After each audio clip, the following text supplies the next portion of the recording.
Buenas noches. Buenas noches ya en esta feria de Granada que veo tan bulliciosa. Yo acabo de llegar hoy de, de Madrid y me da una alegría enorme ver que hay tanta vida en esta feria del libro de Granada. Para quien no me conozca, me llamo Ernesto Pérez Zúñiga y bueno, esta tarde estoy aquí como subdirector de Cultura del Instituto Cervantes. Eh, y estoy aquí porque, bueno, el Instituto Cervantes y la Feria del Libro de Granada, como hacemos con otras ferias del libro en España, colaboramos desde hace ya varios años para traer un pedacito de cultura no tan evidente como, digamos, suelen venir a las ferias del libro, digamos, ya sabéis, normalmente los autores que están presentando libros, etcétera. El Instituto Cervantes, que tiene una labor continua en el exterior, cuando trabajamos en España, lo que tratamos es de traer a las ferias del libro culturas que normalmente no son tan visibles. En el caso de los años anteriores, por ejemplo, hemos estado trabajando con la literatura catalana, con la literatura vasca y gallega, con narradores, con poetas. Y en este año, dado que el lema de la feria era una imagen, mil palabras, pensamos en traer ilustradores cuya obra pues normalmente veis en los libros, veis en los periódicos, veis en internet y en los medios, pero nos parecía que era importante también darles voz, que expliquen su punto de vista, que expliquen su proceso creativo, su experiencia, y a la hora de elegirlo, que fue un trabajo que hicimos con Alfonso Salazar, que gracias Alfonso por todo tu trabajo. Bueno, pues tratamos de elegir a ilustradores especialmente, bueno, con una obra consolidada y muy actual, pero que también tuvieran ese carácter de venir de distintos puntos de la península. Así que, bueno, ahora lo presentaré, os explico un poco la filosofía eh, del acto. Una imagen, mil palabras, es la idea que ya sabéis que es el lema de la feria. Creo que la ciudad de Granada es perfecta para que tener este lema, pero es una ciudad absolutamente icónica, ¿no? De que todo el mundo conoce por su imagen y se enamora de su imagen, pero curiosamente es una ciudad que provoca palabras, ¿no? Todo el tiempo. O sea, es una ciudad de poetas, es una ciudad absolutamente inspiradora, ¿no? Y de todo ese proceso quiero que también hablemos esta noche pues, con los tres invitados que hemos traído de distintos puntos de España. Tenemos a Eva Vázquez, empiezo por aquí, que viene de Madrid. La voy a presentar muy brevemente porque quiero que ellos también cuenten, darle la palabra a ellos, ¿no? Pero bueno, los trabajos de Eva Vázquez lo podéis haber visto, lo habéis visto en El País, por ejemplo, donde tiene una faceta de ilustradora muy importante hace bastantes años y bueno, tiene un carácter también internacional bastante fuerte. Los tres presentes tenemos la suerte de que nos pueden contar su experiencia internacional. David de la Heras también trabaja bueno, con diarios como El País o El Semanal, ha hecho y hace también muchas portadas de libros. He visto una hace poco de Llamazares, ¿no? Que ha hecho... Uy, perdón. De Llamazares... No, esta fue hace un tiempo, pero bueno. Bueno, ahora nos hablas de tu experiencia con eso. Lo he bicheado Ya, en la web vale. antes. Y Claro, bueno, es que lo que pasa es que la web la tengo desactualizadísima, Ah. entonces es lo malo de las webs. me gustaría decir que si sois ilustradoras, ilustradores, no hagáis como yo y tened actualizada la web, que es importante, es muy importante. Bueno, lo hacemos todo, a mí me pasa lo mismo con la mía. Bueno, y Laura Pérez Granel, que viene de Valencia, no sé si vive allí, vive en Valencia. Bueno, pues ella, quizá de los tres, es la que está más orientada a la novela gráfica y al cómic, ¿no? Son un poco, es más narradora, quizás, ¿no? A través de los dibujos, ahora me lo cuenta y me lo discute y y me dices que sí o que no. Y también tiene una parte internacional que nos contará, porque ha estado nominada a un Emmy por unos créditos, ¿no?, de una película que no me acuerdo cómo se llama, porque no soy absolutamente anticinematográfico. Así que ahora tú no lo cuentes, ¿vale? Entonces, si os parece, podemos empezar a hablar. Quizá empezamos por Eva. Entonces, me gustaría primero que cada uno de los tres, o sea, contéis un poco cómo veis vuestro trabajo creativo en España ahora, ¿no? Donde vivís. Hay que decir también que el trabajo de los ilustradores ha cambiado muchísimo en los últimos años. Quizá, bueno, sabéis, vivimos en un mundo muy visual, ¿no?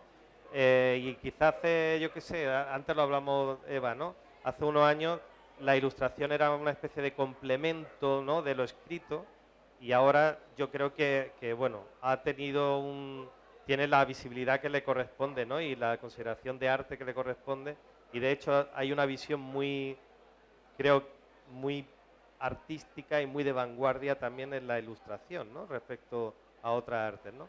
Bueno, pues danos un poco tu punto de vista sobre tu creación en el contexto actual también en España, ¿no? Sí, bueno, hola, ¿qué tal? Muchísimas gracias por venir. Yo no empecé ilustrando, yo estudié la carrera de arquitectura y luego 3 años más estudié realización de películas de dibujos animados. Y lo que hice fue unificar estas dos disciplinas. Y las unifiqué haciendo los backgrounds, los fondos de series y películas de animación. Podía seguir creando arquitectura y trabajando con la perspectiva y aplicando todo lo que había aprendido, pero enfocado a los dibujos, que era lo que a mí me gustaba. Pero claro, después de estas dos carreras, yo ya tenía una edad, yo ya no eran 18 años, yo ya era una señora, y había una cosa que me gustaba mucho. Vivíamos en la portería, mi familia, con mi padre vivíamos en la portería de un edificio en el barrio Salamanca, en Madrid.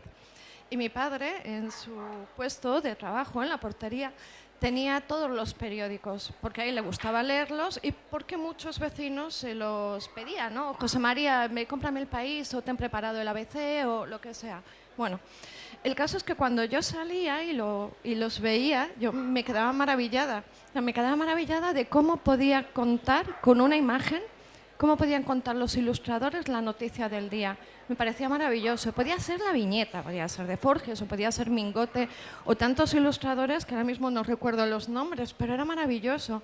No una parte cómica de una viñeta, no. Esta noticia, ¿cómo me cuenta esto, este problema político o psicológico? Era una maravilla. Decía, me gustaría alguna vez poder hacer esto, porque hay una carga de pensamiento que era muy interesante. Luego, cada dibujo era hijo de su padre y de su madre. Cada autor tenía una técnica distinta, unos con collage, otros con línea, mucho pictórico por entonces. Y un buen día decidí un buen día no, yo lo llevaba ya elaborando, pero un día me animé a empezar ese camino.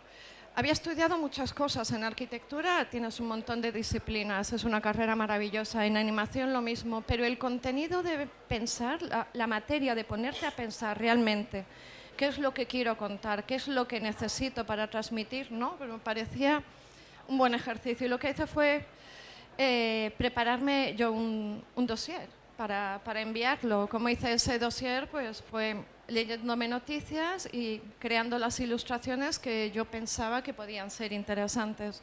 Yo creo que hubo unas cuantas semanas que todos los periódicos de España se levantaban con un mail mío donde yo enviaba, este es el artículo, esta imagen, y empecé a trabajar enseguida en el País. Era muy cómodo. Por ejemplo, yo hablo con otros compañeros y otros amigos ilustradores como Javier Olivares o Joaquín López Cruces o unos poquitos años antes tú tenías que llevar tu portafolio a los sitios y mostrar tu dibujo, quedar con ellos, te preguntaban. Tenía que ser un poco violento, ¿no? Tú ves la cara del cliente cuando está viendo los dibujos, lo que pone, pero el anonimato de Internet te permite poder enviar los mails sin pasar un mal trago de una forma muy rápida y no solo en España, sino también en el extranjero. Entonces es muy sencillo, con un dominio del idioma, el mío es muy básico de inglés, perfecto. Y así comenzó la andadura. A día de hoy la mantengo en el País, en la sección de opinión principalmente, aunque a veces son también otros artículos para la sección de ideas o para la sección Portadas del Babelia, ya está. Y como ya estaba trabajando, esto puede cambiar de un día para otro. O sea, tú puedes estar publicando hoy ahí y mañana no. Esto no quiere decir que mañana lo hagas mal, sino que cambian los directores de arte, hay otra mentalidad, lo quieren enfocar de otra manera, ven otra forma de contar las cosas. Pero yo decía, estoy en un periódico, en mi caso personal, yo dije, estoy en un periódico de tirada nacional, me puedo mover a otro de tirada nacional, pero no puedo ir a más, voy a ir a otros periódicos en el extranjero. Y así lo hice, yo lo hice por medio de un agente, un representante que gestiona tu trabajo, y publicar en periódicos extranjeros pues también es muy gratificante, es de la misma manera, es igual de rápido, a veces un poco más. Yo no sé cuánto tiempo os dan a vosotros, a lo mejor te llega el artículo por la mañana y tienes que entregarlo por la tarde. Aquí en el País no piden boceto, a no ser tal vez un poco, por ejemplo, si es un suplemento para fin de semana o una portada, es algo más elaborado. Pero el New York Times te dice hora y media 3 bocetos, hora y media dibujo final. Es un poco estresante. Las distancias cortas, hora y media. En una hora y media. En una hora y media te llega el texto, envías 3 bocetos, que tienen que ser muy bocetos, la idea.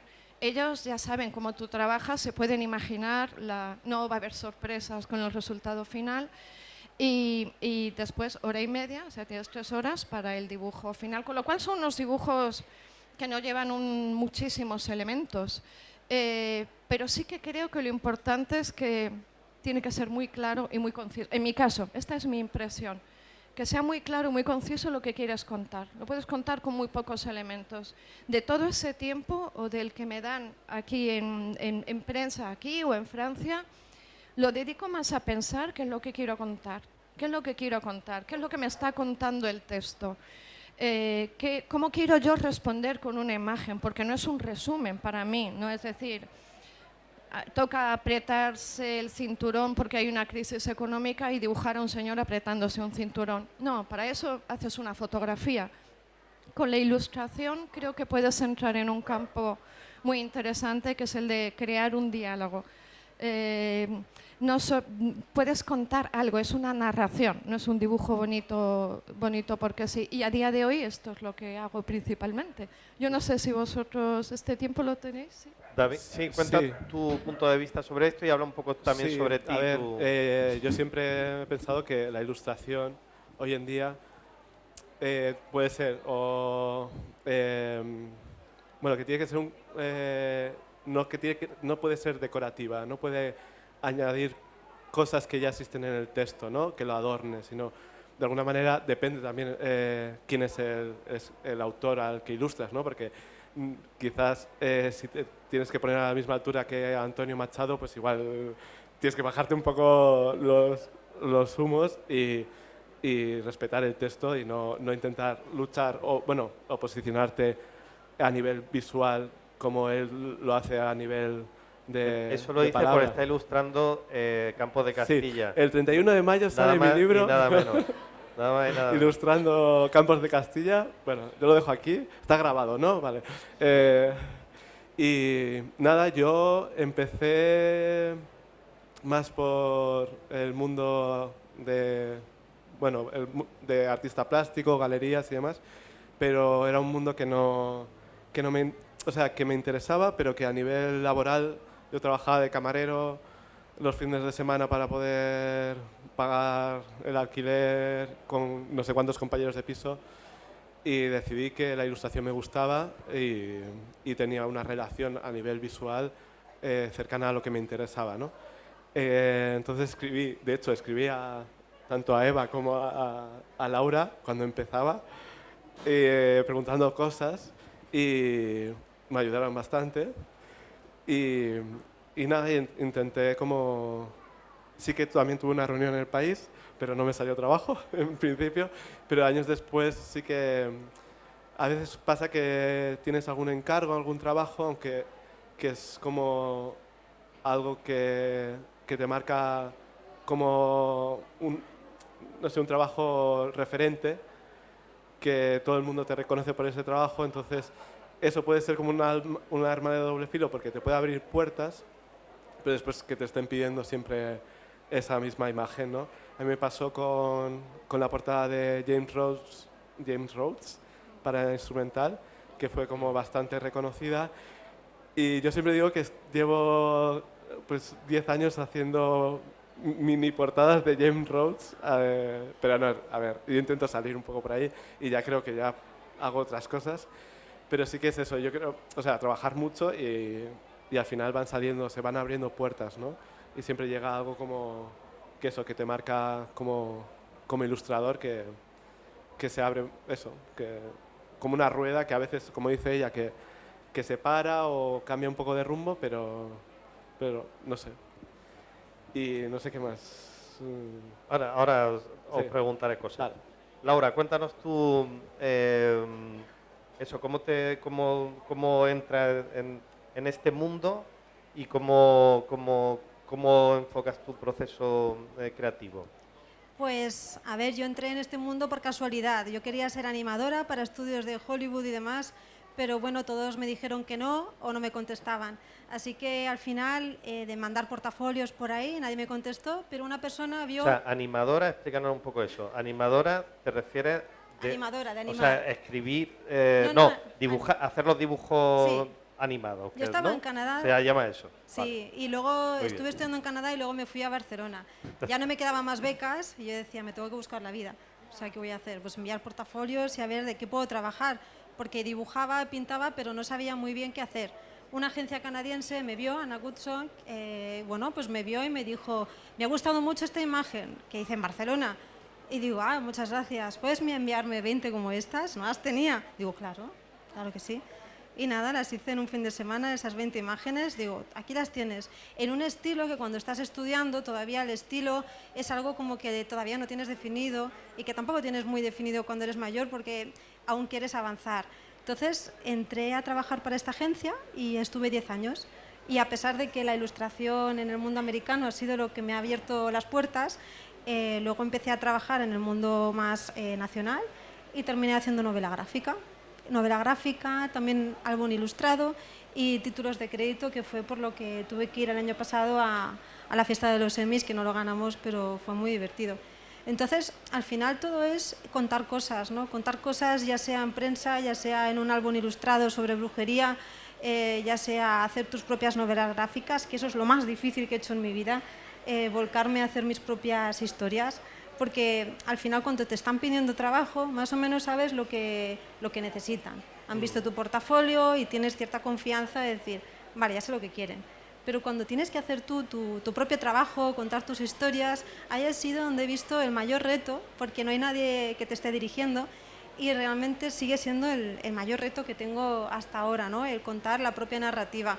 Cuando hablabas antes del mundo de la prensa, sí que es verdad que para Wall Street Journal o para otros muchos te escriben, nunca me lo han pedido con hora y media, pero sí han sido para el jueves, siempre son los jueves, porque se publica el domingo. En la sección de opinión, si me permites, Sí. En la sección de opinión Claro, es es que donde eso es más distinto. rápido. Claro, es que ahí cambia la actualidad muy rápido. Y a lo mejor tienen preparado un artículo y la ilustración correspondiente, pero la novedad del día puede cambiarlo esto y lo cambian, se mueve en la agenda. Claro. Sin embargo, cuando son, yo creo que temas que están más pensados en otros departamentos, con más tiempo en la agenda, dan un par de días. El dibujo suele ser más grande. No, pero no es cuestión de horas. Que también es un subidón de adrenalina que a mí me gusta, porque sabes que pasas un rato malo. Yo prefiero las carreras cortas a las largas. Hay que estar muy loco para hacer un cómic. Creo que te tiene que gustar Laura, muchísimo. eso no lo tienes que contar despacio. Creo que yo a los amigos que hacen un cómic digo, hay algunos cómics que veo, digo, esto lo ha hecho un preso, tiene todo el tiempo del mundo, No hay lo puedo tiempo. entender, es que no lo concibo. Tiempo Me no quedo hay. loca. Ya, No, no sé por qué lo hacéis, qué barbaridad. Yo tampoco lo sé. Es porque realmente tiempo no hay. Porque yo trabajo, o sea, yo me gano la vida como ilustradora y pago todas mis cosas gracias a la ilustración y al mundo comercial. Pero sí que es verdad que elegir la carrera hay dos carreras, ¿no? Como la personal y la comercial, y también entre ellas hay ondas que mezclan y vas aprendiendo. Pero hacer un cómic es a largo plazo en el que no se te está pagando lo que debería, ¿no? Porque es mucho tiempo, muchos dibujos, mucha escritura y hay que combinarlo. Entonces, por eso la mayoría tardamos 2 años, hay quienes tardan 4 o 5 porque hay muchísima investigación, por ejemplo, quienes hacen una novela histórica. Entonces, el cómic es algo que toma su tiempo y, bueno, es tomar tablas, ¿no? Coger tablas para... Yo me quedo muy loca, lo veo en los amigos y lo veo en los compañeros. O sea, leer un cómic es una puñetera maravilla. O sea, es una barbaridad donde cada viñeta es una ilustración. Y además es una ilustración que no va por sí sola, sino que va unida a la siguiente. No solo a la siguiente, sino cómo se compone esa página. Y esa página cómo va con la siguiente. Y de igual modo que en una película tiene unos momentos de suspense y unos giros y con la música te ayuda, aquí es con las páginas. Quiero decir, se crea una magia que es fascinante. Y estáis años. Yo es que creo que a la semana diría no. Es que a la semana No. dices no. Claro, pero seguís. Y a las 2 semanas dices, ¿qué demonios he hecho? ¿Por Sí. qué he firmado un contrato? Y Ya. es terrible. Y entonces, ¿qué pasa? Que todos los artistas tenemos altibajos. Hay veces en los que estás muy arriba, a veces estás muy abajo. Y a veces ya sabes cómo hacer así para mantenerte a flote a pesar de esas crisis. Cuando tienes un cómic entre manos y llegan esas crisis, pues tienes que hacer otras cosas para desbloquearte y salir. Y sí, es como lanzarse a un precipicio. Pero una vez lo consigues y vuelves a meterte y dices, ¿por qué vuelvo a meterme? Por eso es una cuestión de masoquismo, yo lo veo, pero claro, yo os lo agradezco mucho que paséis este suplicio porque yo luego lo disfruto un montón con los cómics, me parece, y con los álbumes ilustrados igual. Es una maravilla. Claro que leer mola, pero las imágenes y ver cómo esa persona que está ilustrándolo ha interpretado y te da otro punto de vista y además es un objeto precioso. Los libros ilustrados suelen ser unas joyas, unas maravillas.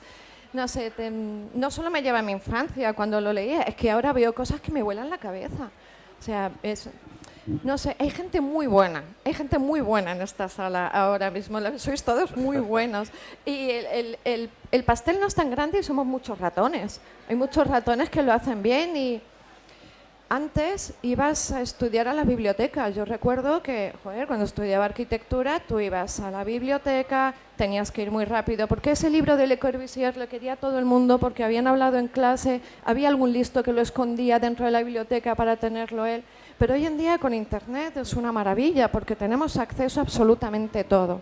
Si a mí me dicen cómo dibujar un camello, yo ahora digo, ¿las patas para dónde van? Y cómo dobla, y el morro, y es como, no sé hacerlo, pero esto es estar dibujando y das un golpe y estás viendo un vídeo, ves las imágenes, te puedes documentar muy fácilmente. Os quiero preguntar varias cosas. Bueno, primero quiero que David hable. Vale, gracias. No, yo decía que... Y luego os pregunto. Gracias. Sí. Algo que puedo decir.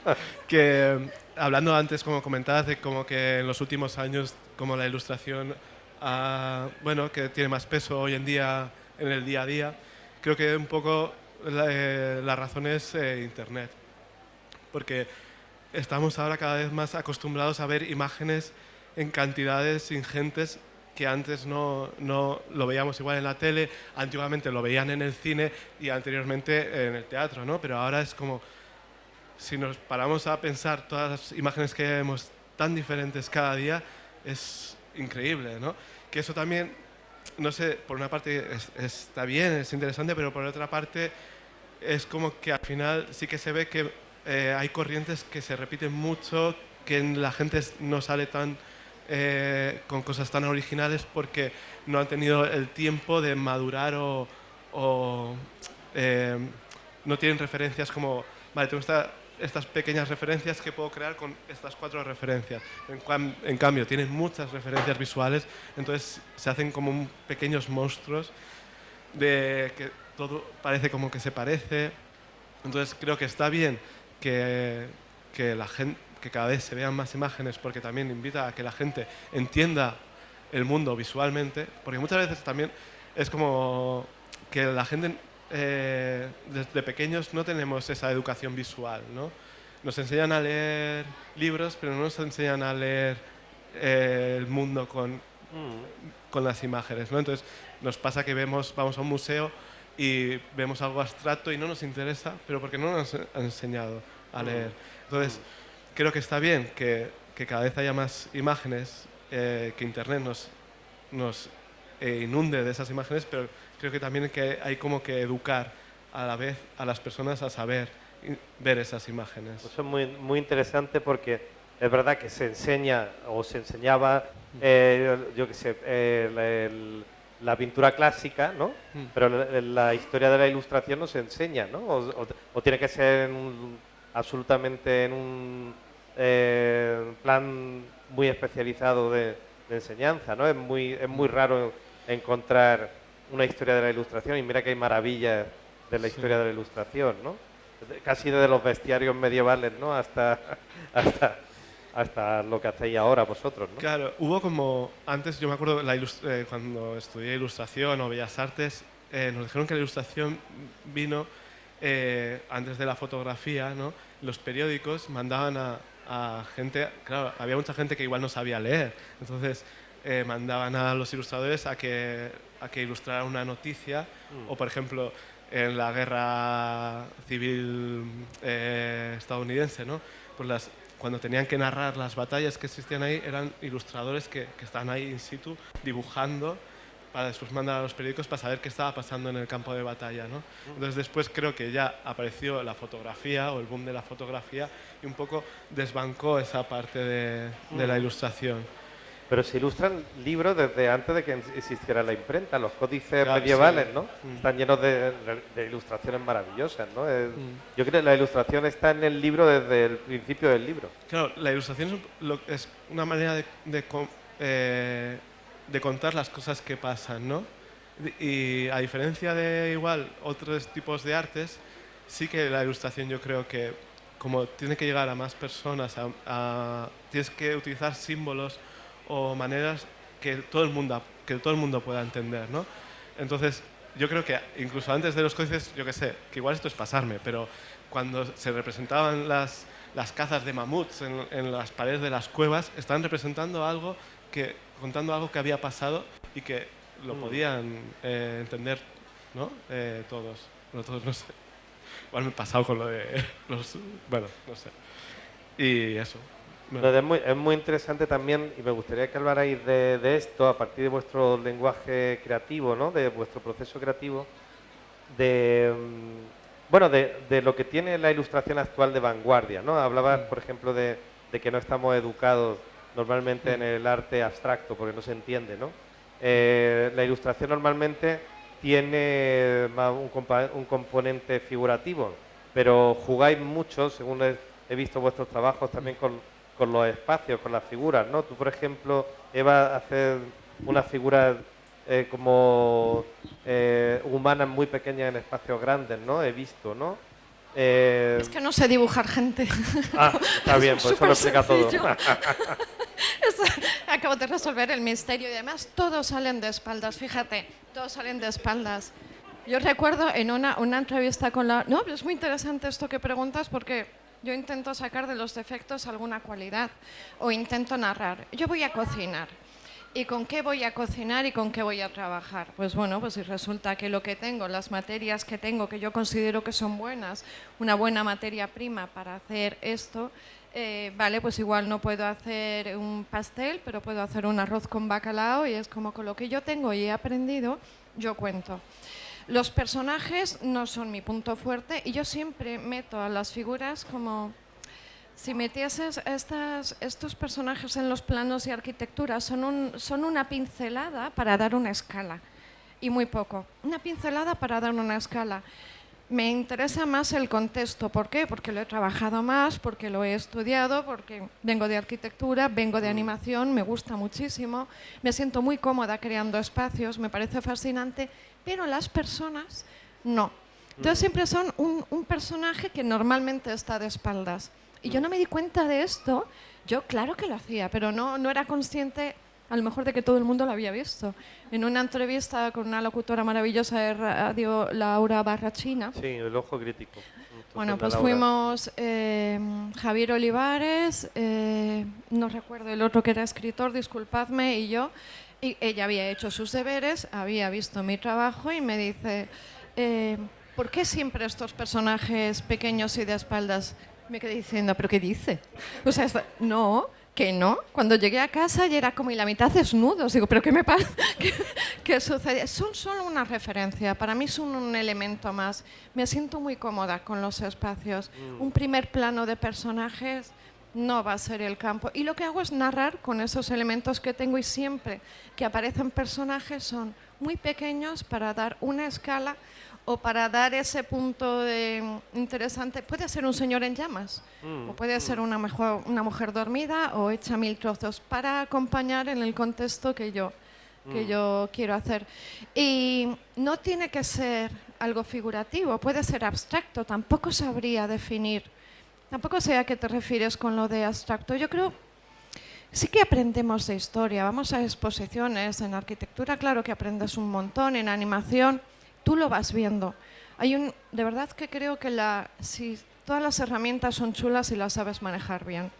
Hay una exposición tremenda a imágenes, pero también aprendes una barbaridad si sabes tocar los hilos y las teclas para ir aprendiendo y tirando de estas cosas que te interesan.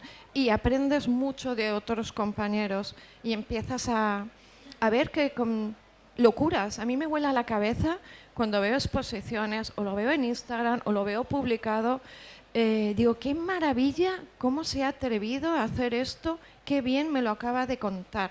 Y luego también hay mucho ruido, como sucede con las noticias, que a veces el eco de Twitter, por ejemplo, nos da la sensación, te lo mandan también por WhatsApp, de es todo el rato lo mismo, sí que sucede también con las imágenes. Bueno. En vuestro caso, David y Laura, también trabajáis más los rostros, ¿no? Según he visto más o... Sí, bueno, yo quería hacer un apunte. Sí. Yo creo que lo que creo que es más interesante o algo que es clave en la ilustración es que te cuenten algo que crees o sea, algo que conoces de una manera que te sorprenda, de que nunca lo has visto, pero sabes qué es eso, o sea, reconocer las cosas, pero que alguien te dé una perspectiva o una visión nueva de eso que conoces. Creo que eso es de las cosas más interesantes, ya sea que te quieran mostrar un árbol, el amor, la tristeza, pero de una manera que te sorprenda. Y también porque bueno, es verdad que sois un poco la antítesis, ¿no? Porque tú trabajas mucho los rostros, aunque también trabajas mucho los fondos en lo que es el contexto. Yo odio la arquitectura, odio hacer ventanas.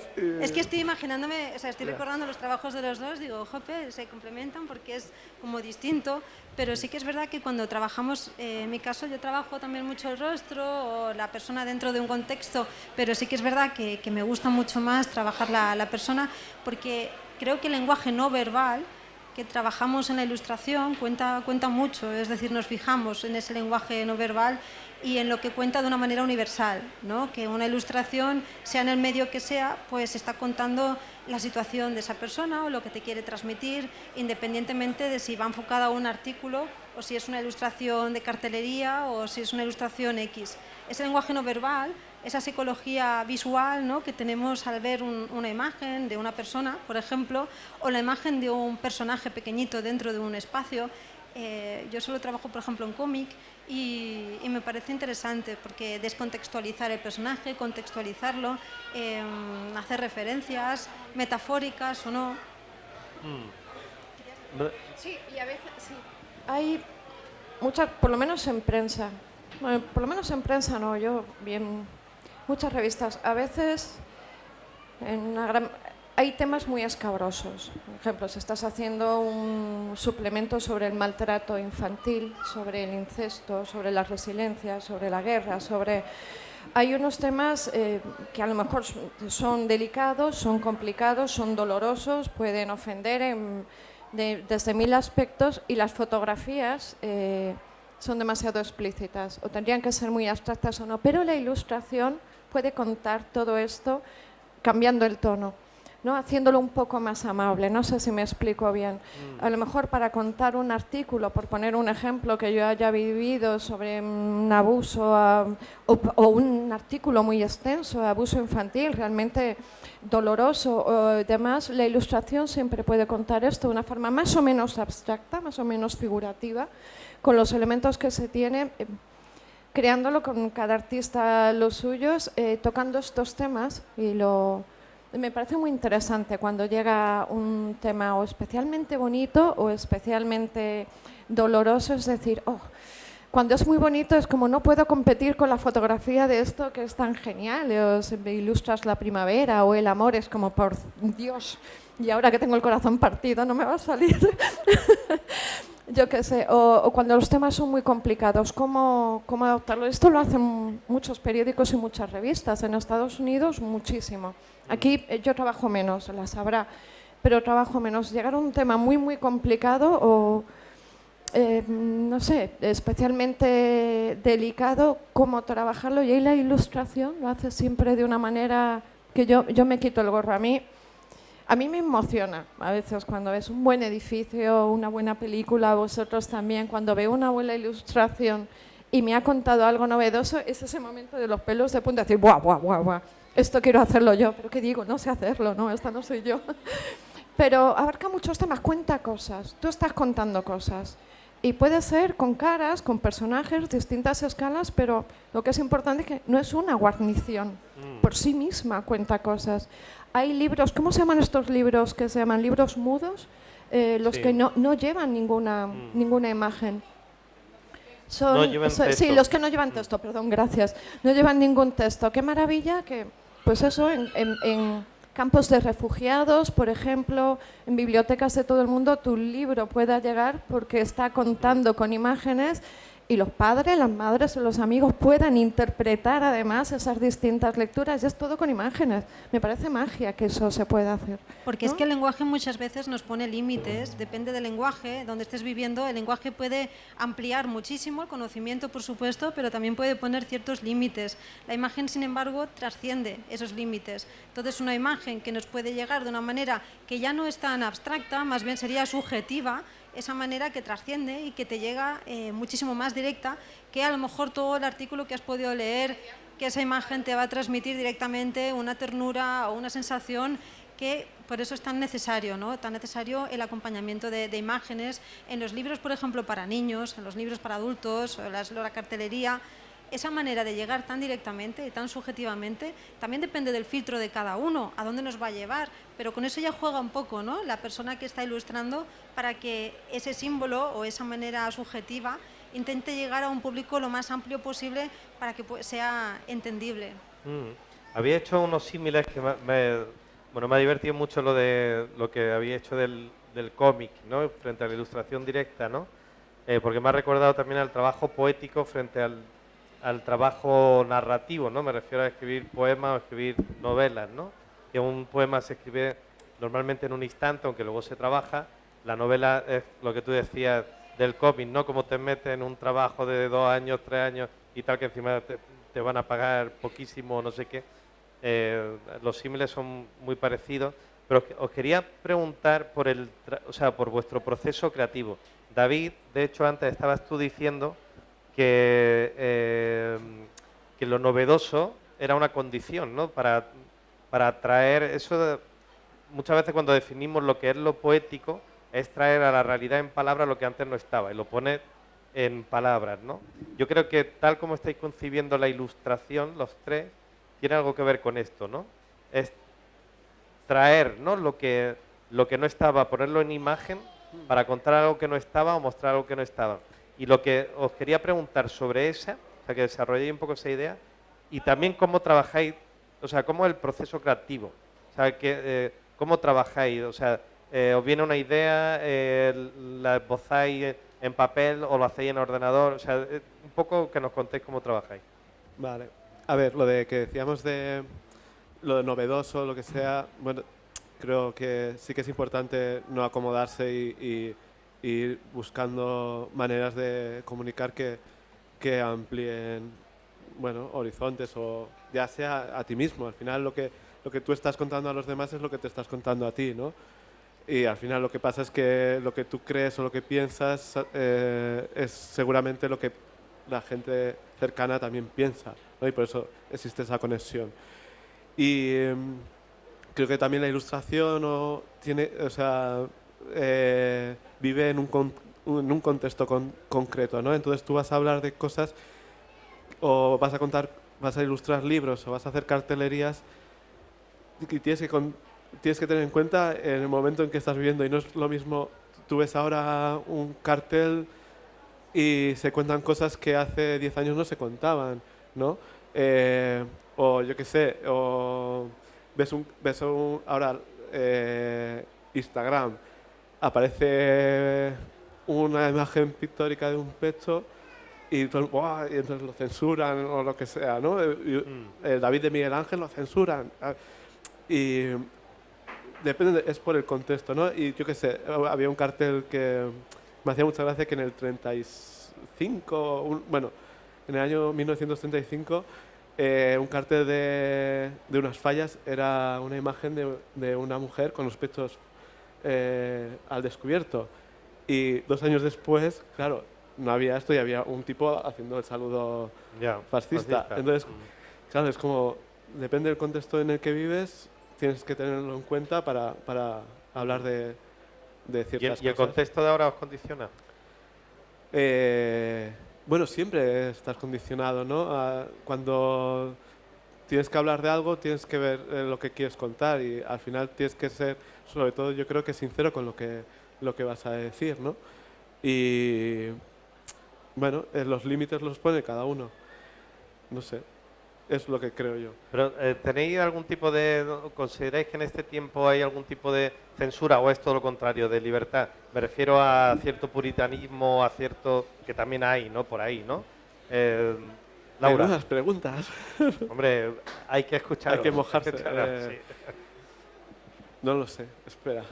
Laura quería decir algo. A ver, en España no me he visto todavía momento incómodo de me tienen que censurar algo, porque por ahora no me han censurado mucho, pero cuando se han adaptado obras a Estados Unidos, por ejemplo, el libro ilustrado de Secretos de las Brujas, que surgió en Francia, o Vampiros, o Sirenas, Dios mío, madre mía, me han pedido, por favor, ponle más pelo y tápale todos los pezones.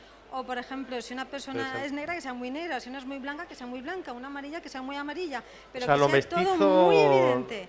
Y Ya. sobre todo lo de tapar pechos. Lo de tapar pechos, he tenido que tapar pechos, que claro, les he dicho, esto es una corrección, aquí cobro, ¿no? Por corrección. Sí. Y entonces, bueno, pues eso, las mujeres que aparecen en el libro de las brujas, muchas salen con los pechos descubiertos y lo han comprado en Estados Unidos y ahí he tenido que poner una cantidad de pelo que he dicho, bueno, pero yo casi prefiero que no se publique, pero ya no depende de mí, depende de que la editorial ha firmado contrato con ellos. Por favor, Laura, ponle pelo por encima de los pechos para que lo podamos publicar. Y he dicho, mira, bueno, va, le voy a poner un poquito más de pelo y tal.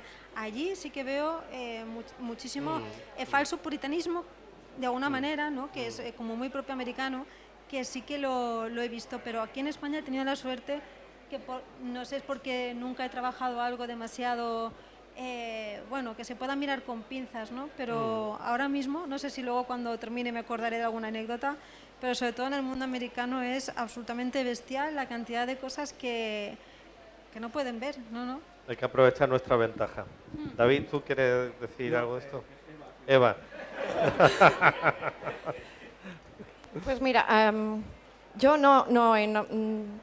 ni he notado, ni he sentido, ni he vivido ninguna censura nunca. Yo trabajo desde casa, o sea, quiero decir, ni físicamente, por ejemplo, por ser mujer, trabajando en ningún sitio, no. Desde casa tú trabajas y ya está. Cómodamente envías la ilustración. Trabajando en prensa, nunca. Nunca. Igual porque mi tono tal vez no sea muy agresivo a la hora de hacer las ilustraciones y me vaya por un sitio más surrealista, pero no, nunca. También es cierto que el medio en el que trabajo siempre ha sido el medio que yo leía, somos afines, pero los artículos que llegan de opinión pueden estar en las antípodas, no tienes que coincidir con lo que te esté contando, ni en broma. Entonces, yo el trabajo ahí me lo tomo como un diálogo con la persona que escribe. Quien sea. Con el texto. Sí, con el texto. Es como si tuviésemos una conversación ahora entre nosotros. Tú me cuentas algo y estamos en una conversación y yo te voy a responder. No voy a repetir lo mismo que tú me digas, sería como una burla. Yo no me lo tomo así, sería el equivalente a lo que os decía de dibujar ese cinturón apretando porque la economía nos asfixia. ¿La primera idea que tienes de un texto es una imagen? Cuando voy leyendo el texto, esto es muy interesante, cuando yo empiezo a leer el texto, como sé que lo tengo que ilustrar, soy incapaz de no poner el chip. Pero lo más importante, creo yo, no siempre lo consigo, lo intento, es entender bien el texto. Fijaos lo que os digo, es leer bien el texto, la clave está ahí para la imagen. Porque tú lo vas leyendo y vas viendo que hay un eje central. Normalmente se plantean unas ideas, se van desarrollando y hay alguna rama, hay alguna frase, alguna pincelada que es muy exótica, es muy bonita. Este dibujo si fuera por aquí, qué bien quedaría, pero es solo una rama. El tronco es otra cosa, está hablando de otra cosa. Si yo me voy por esa rama tan bonita, voy a estar haciendo una ilustración que va a ser muy mona y muy molona, pero que no está hablando de lo que está hablando realmente. Como si tú te pones a hablarme vamos a hablar de esta botella de agua y yo respondo sobre la madera de las sillas. No te estoy escuchando, no te he hecho caso. Entonces, leerlo muy bien y tener esa idea clara. Es que cuando tienes claro la idea, en mi caso yo lo escribo. Me apunto las palabras, me apunto lo que yo creo que es importante. No lo convierto en un haiku ni en algo que tiene que trasladarse literalmente, pero creo que el trabajo está bien hecho, aunque el resultado a veces no sea bello, porque sí que he podido responder a eso que yo quería responder. Este es mi caso, yo trabajo así, me lo leo bien, voy subrayando, voy apuntando, voy pensando cuál es la metáfora o el concepto que quiero contar que sea una respuesta, que sea un diálogo, es como, oye, qué interesante. A veces lo que leo está en las antípodas, en lo que yo pienso. Si nos ponemos a hablar, igual no vamos a estar de acuerdo en lo que comentemos, pero voy a buscar ese hilo conductor que nos una para darte la respuesta y que por ahí, pues, no sé si me estoy explicando bien, Sí, pueda continuar la conversación. Y que alguien, cuando abre la página, lo primero que va a ver es la imagen, cualquiera, simplemente por la rapidez, es inmediato. Tú ves la imagen y a veces esa imagen puede hacer que te quedes a leer el texto o que no, que lo hayas entendido muy bien o que no. Y luego ya lees el texto y lo vas entendiendo. En cuanto a la censura, una anécdota con el Boston Globe, rara de narices. Yo tenía que hacer, además de hace muy poco, no me entretengo, una portada grande para el suplemento cultural sobre un libro que iban a publicar, y el libro trataba de la figura de un personaje, un hombre en Estados Unidos, que tenía un trabajo que consistía en censurar todo lo que escribían las mujeres. Llegó a ser tan brutal, llegó a ser tan cómico, tan exagerado, que sus propios compañeros de trabajo se le fue la pinza totalmente. Bueno, el artículo era muy interesante, contaba todo esto, contaba cómo las mujeres que escribían los artículos se las ingeniaban para saltarse esto, era una censura brutal. La ilustración que yo envié, después de enviar varios bocetos, ahí tenía unos cuantos días, era una especie de edificio, era que era un bolígrafo de una mujer. Era un edificio con forma como de bolígrafo de mujer. En el sótano había la punta de la pluma, una mujer encerrada, un hombre que tal. Contaba como una historia la imagen. Como la pluma, el edificio alargado como una torre, era una mujer, terminaba como muy sutil en forma de mujer y tenía 2 ventanas redondas a la altura. Tenía varias por varios sitios, era un edificio así como antiguo del siglo pasado, una cosa que yo creía elegante, y a la altura de los pechos tenía 2 ventanas pequeñas, 2 ventanas redondas, es decir, no dibujé 2 pezones, dibujé 2 ventanas redondas. La crítica que me viene es que parecen 2 pechos. Digo, no, es que son 2 pechos, es una mujer. Entonces no dibujé estratégicamente en las zonas donde yo creía, para que se viera, para que se entienda. Era casi a contraluz, casi era una silueta. Y me parecía increíble que estuviera ilustrando un artículo que hablaba de la censura a las mujeres y que a mí me estuviesen censurando 2 ventanas circulares. Era como, esto lo tengo que contar. Hicieron yo en algún ponerle momento. pelo como Laura. En vez de pelo, hice una única ventana en el medio, abombando un poco, pero es Otra lo vez el mismo, problema de los es pezones. lo mismo. Claro. Es la misma situación. Sí. David y Laura, ¿cómo trabajáis vosotros el proceso creativo que ha contado Eva? ¿Cómo lo hacéis vosotros? ¿Cuál es vuestro caso? Bueno, depende del encargo, ¿no? Con prensa, como dice Eva y demás, son procesos súper rápidos. No, a mí me ha pasado Bueno, a mí me ha pasado una cosa muy graciosa, que tuve un año para hacer una ilustración. Bueno, un año, no, había un tiempo indeterminado, porque me pidieron ilustrar la portada de The Economist del día que se muriese la reina de Inglaterra. Wow. Que fue como, dije, ¿qué? Vale, sí. Y me lo pidieron pues un año antes de que se muriera, pero no sabían cuándo se iba a morir. Y yo, vale, sí, lo hago, claro. Y yo estaba con otras cosas y de repente la reina de Inglaterra estaba en el hospital. De repente me llaman y yo, ¿has empezado? Y yo, no. Date prisa. Y en 2 días lo pinté y después la tía no se moría. Perdón. Era como... que estaba ahí con el Land Rover en su finca y yo, pues nada. Y de repente un día ya dijeron, eso un año después, porque me lo encargaron en octubre y se murió en septiembre del año siguiente. Y la tipa, perdón, va y se muere el día que The Economist va a la imprenta, pero se muere por la tarde, no por la o sea, no se muere el día anterior, ¿no? Entonces, The Economist ya había ido a imprenta con la portada de esa semana, que no era la de que yo la había pintado, y no salió mi portada. Al final te quedaste... Adiós, sí. Fatal. Me la jugó. Es que, bueno, no os fiéis de los reyes, de la monarquía. Bueno, entonces, perdón. Y de los encargos mortuorios que nunca se sabe, ¿no? Los encargos mortuorios que nunca se sabe, cuándo pasa la parca. Pero con esta mujer no se sabe, no se sabía. Bueno, pues los procesos pueden ser muy rápidos, pero sí que creo que, no sé si les pasa a mis compañeras, que es difícil que cuando empiezas un encargo de ilustración, de cartel, que se alargue en el tiempo las ideas o lo que te viene. O sea, normalmente siempre nos viene, o por lo menos a mí me viene una idea cuando leo el texto, lo que tengo, bastante rápido. Muchas veces es necesario descartar esta primera imagen porque al final igual está contaminada por algo que ya has visto y tienes que tener un poco de cuidado de que no sea algo que no sea realmente tuyo, sincero, sino porque está en el entorno. Y bueno, y una vez que tienes esa idea y las presentas yo suelo hacer bocetos, los pinto digitalmente y después ya pues hago mis óleos, que sí que me dicen que el otro día coincidí con un profesor mío de la Escuela Massana y me dijo, tienes algo que tienes la suerte de que lo que haces, que parece que se tarda mucho y que los medios no lo piden, tú lo consigues hacer en un día o 2. Entonces tengo esta suerte, bueno, esta cualidad que puedo realizar imágenes que parecen muy elaboradas o muy costosas en poco tiempo.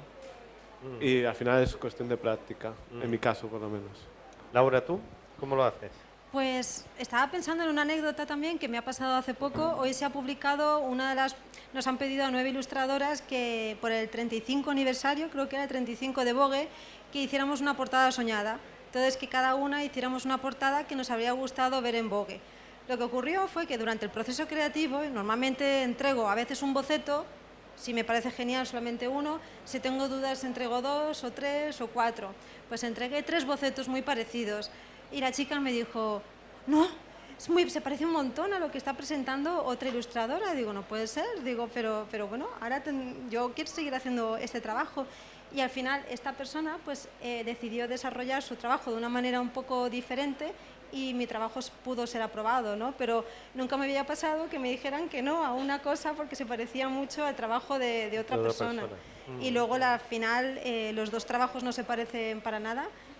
Solamente porque son mujeres con, digamos, entornos y elementos florales y naturales alrededor de la cabeza, pero al final tienen connotaciones muy distintas. Pero me pegué un susto como, bueno, yo no voy a cambiar porque ella lo haya entregado 10 minutos antes que yo.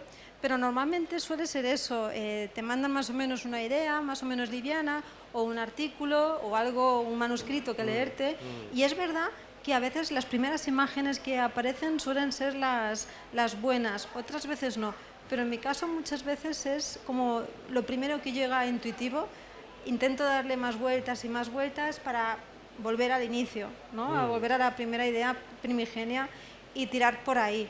Y de hecho nunca presentar diferentes bocetos y que uno no te guste mucho, porque se lo cogen, siempre. Ese es el que van a coger, nunca hay que presentarlo. Siempre que doy clase digo, si tenéis dudas con un boceto, no lo enseñéis.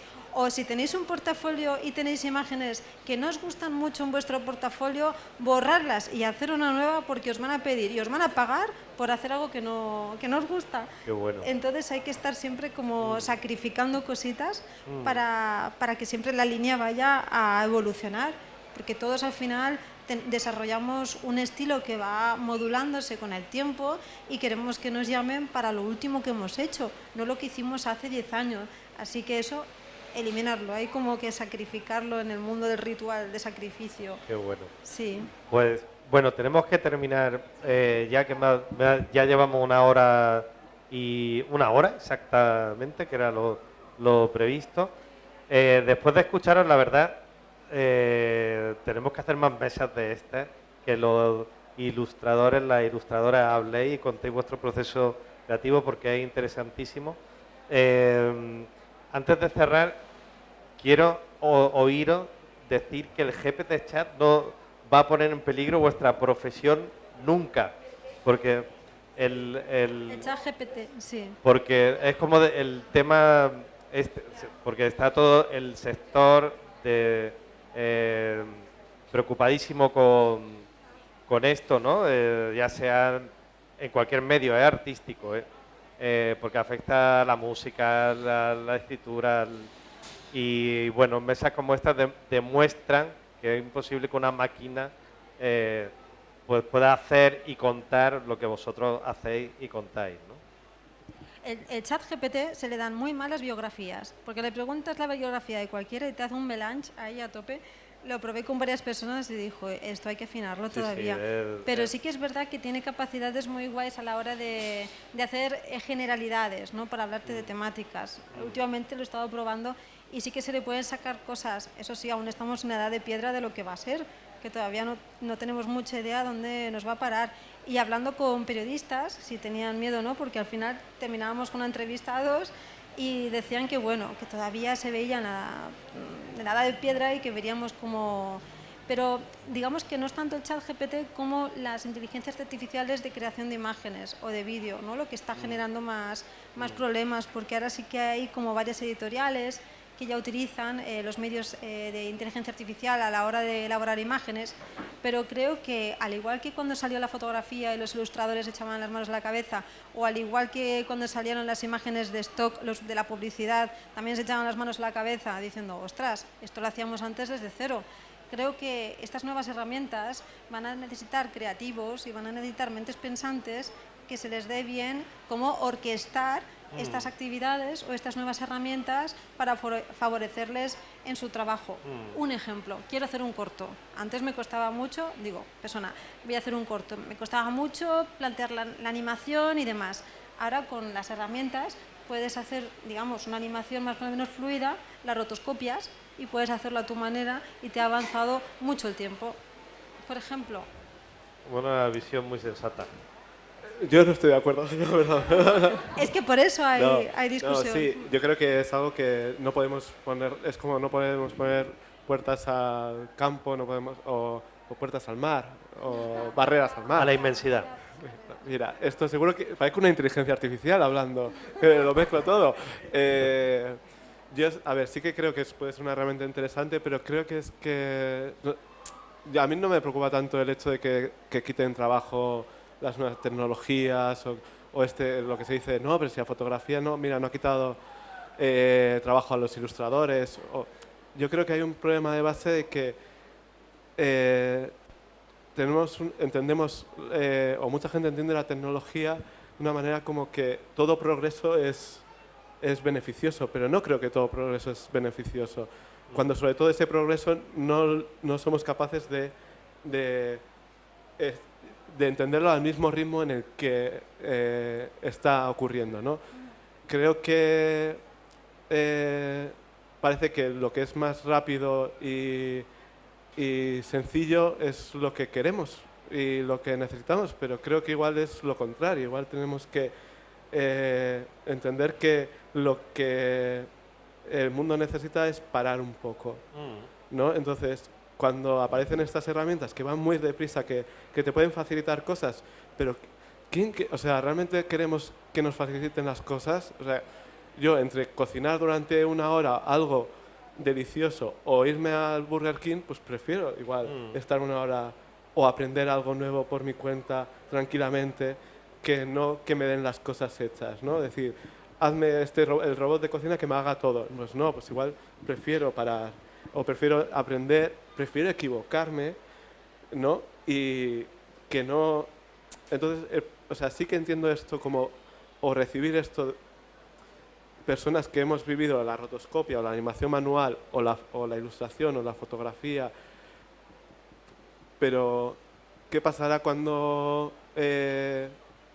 jóvenes que reciban esto como lo que tiene que ser, ¿no? De que o sea, no poder fallar, no poder equivocarse, no poder esforzarse.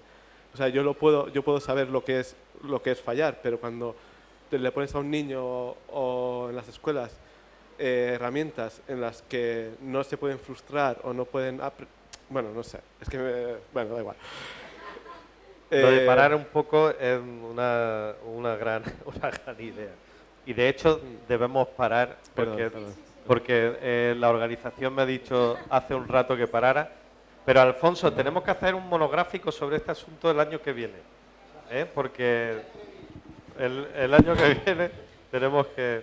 Bueno, muchísimas gracias a los tres. Ha sido interesantísima la mesa y espero que la repitamos.